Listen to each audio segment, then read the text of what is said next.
بسم اللہ الرحمن الرحیم۔ شروع اللہ کے نام سے جو بڑا مہربان نہایت رحم والا ہے۔ وہ ذات پاک ہے جو ایک رات اپنے بندے کو مسجد الحرام یعنی خانہ کعبہ سے مسجد اقصی یعنی بیت المقدس تک جس کے گردا گرد ہم نے برکتیں رکھی ہیں لے گیا تاکہ ہم اسے اپنی قدرت کی نشانیاں دکھائیں۔ بے شک وہ سننے والا اور دیکھنے والا ہے۔ اور ہم نے موسیٰ کو کتاب عنایت کی تھی اور اس کو بنی اسرائیل کے لیے رہنما مقرر کیا تھا کہ میرے سوا کسی کو کارساز نہ ٹھہرانا۔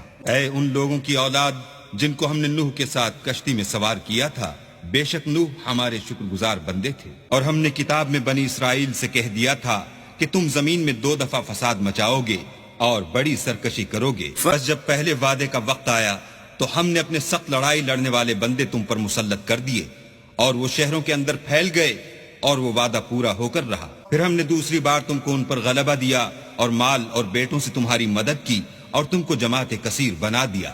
اگر تم نیکوکاری کرو گے تو اپنی جانوں کے لیے کرو گے اور اگر اعمال بد کرو گے تو ان کا وبال بھی تمہاری جانوں پر ہوگا۔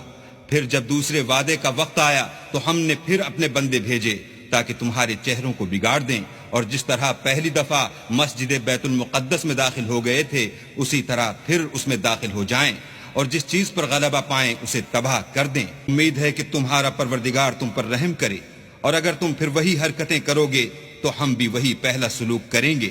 اور ہم نے جہنم کو کافروں کے لیے قید خانہ بنا رکھا ہے۔ کہ قرآن وہ رستہ دکھاتا ہے جو سب سے سیدھا ہے، اور مومنوں کو جو نیک عمل کرتے ہیں بشارت دیتا ہے کہ ان کے لیے اجر عظیم، اور یہ بھی بتاتا ہے کہ جو آخرت پر ایمان نہیں رکھتے ان کے لیے ہم نے دکھ دینے والا عذاب تیار کر رکھا ہے۔ اور انسان جس طرح جلدی سے بھلائی مانگتا ہے اسی طرح برائی مانگتا ہے، اور انسان جلد باز پیدا ہوا ہے۔ ہم نے دن اور رات کو 2 نشانیاں بنایا ہے، رات کی نشانی کو تاریک بنایا اور دن کی نشانی کو روشن، تاکہ تم اپنے پروردگار کا فضل یعنی روزی تلاش کرو اور برسوں کا شمار اور حساب جانو۔